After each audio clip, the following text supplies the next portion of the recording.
Retrouvez C'est la Tech bébé avec le Crédit Agricole Alpes-Provence.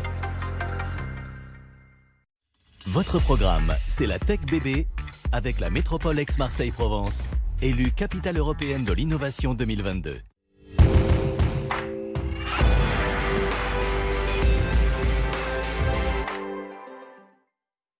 Bonjour à tous et bienvenue sur BFM Marseille-Provence. On se retrouve comme chaque semaine pour vous montrer comment la tech révolutionne notre quotidien. Gros plan aujourd'hui sur le secteur du nucléaire. Qui sont les acteurs qui innovent sur le territoire d'Aix-Marseille? Nous ferons le tour des différentes initiatives. Le territoire, vous allez le voir, a aussi un coup d'avance grâce à Autrera qui travaille sur les petits réacteurs nucléaires de 4e génération. La start-up est lauréate de l'appel à projet France 2030. Et puis nous découvrirons aussi Blue Capsule Technology, son concept mix de technologies pour aider à la décarbonation des sites chimiques. Vous verrez comment. Depuis les années 50, c'est vrai, la France a toujours été à la pointe dans le secteur du nucléaire. On compte aujourd'hui 56 réacteurs et 19 sites, dont certains sont d'ailleurs en pleine transformation. Et cela reste aujourd'hui la toute première source de production d'énergie du pays. Mais le nucléaire fait aussi sa révolution et notre territoire y participe. Bonjour Mathieu Sommeck. Bonjour Raphaël. Vice-président de la French Tech Aix-Marseille. Si nous avons longtemps été cités, c'est vrai, en exemple, le pays, on peut le dire, je crois, a pris un petit peu de retard. Mais grâce aux innovations de nos entreprises, on a manifestement la possibilité de revenir dans la course. Eh bien oui, je pense que nous avons aujourd'hui la possibilité de favoriser l'émergence d'une offre française de petits réacteurs modulaires et ainsi de stimuler l'innovation de rupture sur les réacteurs nucléaires avancés. Ça va nous permettre de garantir de nouveaux usages, une sécurité accrue et une meilleure gestion de nos déchets. Et alors pour ça, je crois qu'il y a des sommes assez importantes qui ont été débloquées, notamment via le plan France 2030, pour aider à l'émergence de nouveaux projets. Et oui, ce plan France 2030, il prévoit un investissement d'1,2 milliard sur cette filière nucléaire. Donc ça va être un avantage très fort et nos startups, nos entreprises vont en bénéficier. En 2022, un appel à projet a été lancé spécifiquement sur ce sujet et il vise à soutenir des projets de R&D sur des concepts de réacteurs en rupture. On a un écosystème favorable sur le territoire ? Alors oui, on a la chance de bénéficier sur notre territoire de quelques acteurs très importants de cette grande filière française. Tout d'abord, la division de l'ingénierie du parc et de l'environnement. C'est un centre d'excellence mondial de l'industrie du nucléaire. C'est 2000 salariés qui sont ici, chez nous, à Marseille. On a bien sûr la direction régionale de l'autorité de sûreté nucléaire, qui est elle aussi basée à Marseille. Et elle contrôle la sûreté nucléaire, la radioprotection et le transport des substances radioactives dans les 6 départements de notre région. Et bien sûr, le site de Cadarache, qui est à quelques jets de pierre des studios de BFM Marseille-Provence. Nos startups, elles sont dans la course ? Nos startups sont vraiment dans la course. Il y avait, fin novembre dernier, le World Nuclear Exhibition à Paris. Et la ministre de la Transition énergétique a annoncé 6 nouveaux lauréats de l'appel à projet réacteurs nucléaires innovants dont on parlait tout à l'heure. Sur ces 6 lauréats français, 3 sont sur le territoire d'Aix-Marseille. Alors on va les citer, il y a Exana. Il y a Exana, start-up industrielle qui conçoit un réacteur modulaire à neutrons rapide et refroidi au sodium qui va permettre de sortir durablement des énergies fossiles. Il y a NCC Nucléaire, je crois aussi. Exactement, un bureau d'études spécialisé sur le secteur du nucléaire dans les domaines de la conception mécanique, de la simulation et de la vérification réglementaire. Et puis Autrera qui est en plateau aujourd'hui avec nous. On va découvrir dans quelques instants ce qu'ils font exactement. Mais je vous propose d'abord d'aller voir Blue Capsule Technology. L'entreprise qui est basée du côté d'Aix-en-Provence a misé elle aussi sur le secteur très novateur des SMR, les petits réacteurs modulaires nucléaires. Créée en 2022, elle ambitionne de décarboner la chaleur dans l'industrie lourde. Comment? Réponse avec Marine Bossy. Décarboner l'utilisation de la chaleur industrielle, c'est la mission que s'est lancée Blue Capsule Technology.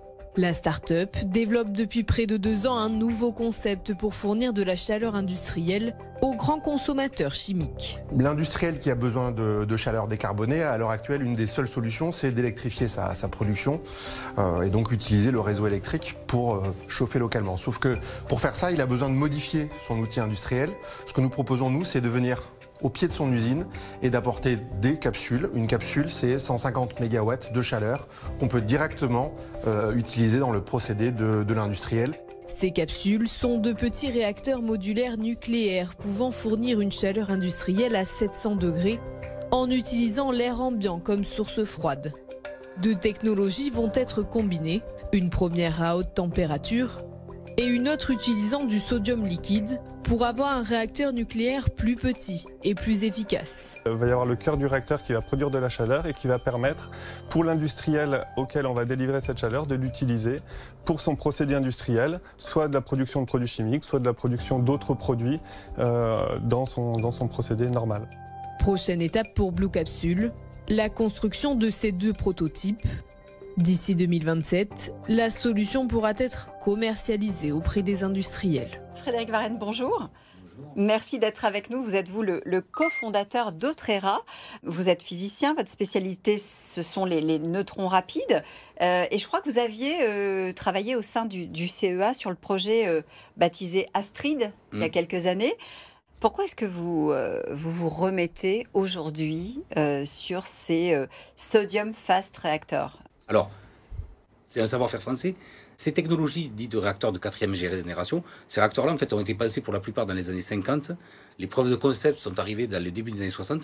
Et la filière qui a émergé de ces réflexions-là, à ce moment-là, ont été les réacteurs au sodium.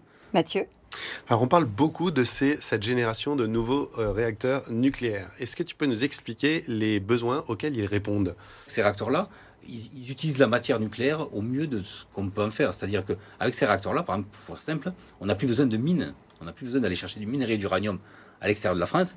Les mines de ces réacteurs-là, ce sont les assemblages usés du parc d'EDF. L'ambition, arrêtez-moi si je me trompe, c'est justement d'aller produire différentes énergies grâce à ces réacteurs 4e génération, c'est-à-dire qu'on va pouvoir fabriquer de l'électricité, de l'hydrogène, de la chaleur, tout un tas de choses qu'aujourd'hui, c'est plus compliqué de faire. Exactement, c'est-à-dire que ces réacteurs-là apportent aussi des capacités différentes et en général, ils fonctionnent à des plus hautes températures, donc ont des rendements plus élevés et permettent d'adresser de la chaleur. Donc, si vous voulez, là où dans un réacteur, je dirais du parc actuel, on utilise entre 35% de l'énergie qui se transforme en électricité, là, on va en utiliser 90-95%, puisqu'on va utiliser directement de la chaleur, produire de l'électricité, et donc adresser des nouveaux usages associés, et surtout des usages qui vont être décarbonés, puisque les réacteurs nucléaires sont très bas carbone. Donc, ça va être de la chaleur, ça va être de l'hydrogène, ça va être de la capture de CO2, ça peut être de la désalinisation. Enfin, il y a un très très large spectre industriel autour de ces enjeux-là. On parle aussi de réacteurs qui peuvent être potentiellement plus petits, plus compacts que ceux qu'on avait avant. En quoi ça va avec la tendance que l'on connaît de l'avènement de la voiture électrique, de la production localisée, donc en fait de ce mot barbare un peu qu'on met souvent, le smart grid. En effet, la question, ça va être de quel va être le réseau électrique du futur. Et là, on a des enjeux, on voit que sur le réseau Enedis, on annonce 90 milliards d'investissements.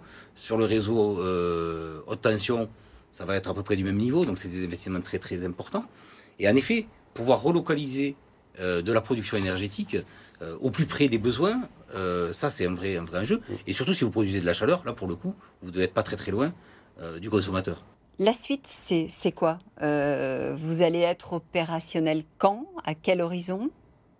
Alors, nous visons 2032 et pour faire la démonstration des capacités de ce réacteur-là qui a des capacités très particulières.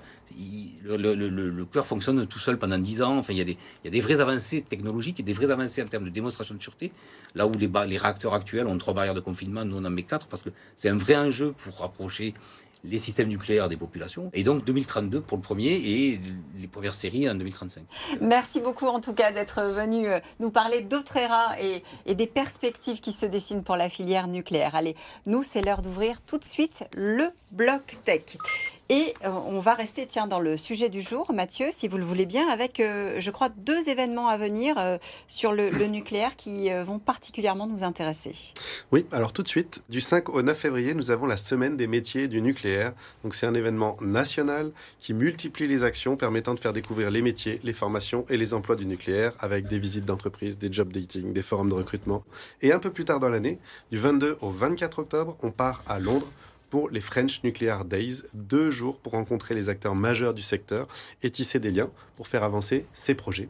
Et puis, un appel à projet qui arrive très bientôt. Préparez vos dossiers. Et exactement, nous avons jusqu'au 16 février pour candidater au programme Impact Us, qui est porté par le Delta Festival et le Monde des Possibles. C'est un programme qui permettra à 15 porteurs de projets, à cheval entre la France et l'Afrique, tous dans l'impact, de faire émerger leurs solutions innovantes. Et nous, on se donne rendez-vous évidemment dès la semaine prochaine sur BFM Marseille-Provence.